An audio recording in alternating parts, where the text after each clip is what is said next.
Let's talk about the poetic devices used in the poem Skimbleshanks the Railway Cat.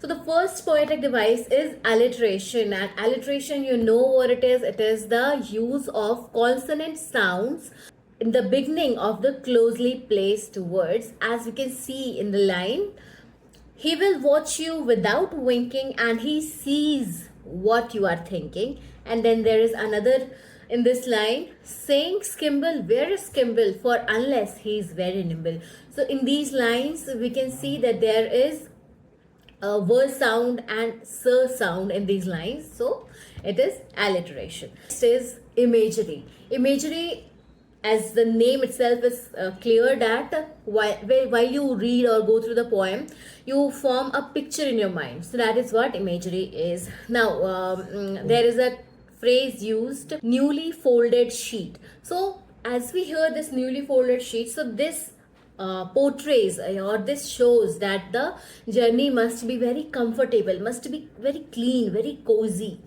Okay, and in the beginning itself, there is a mention about the Skimbleshank's green eyes, which imitates the green signal that is given to the train, and then only the train starts. Then there is hyperbole. Hyperbole, you know that when you exaggerate something, when something is very much exaggerated in the poem, as you can see in these lines, and we are off at last for the northern part of the northern hemisphere.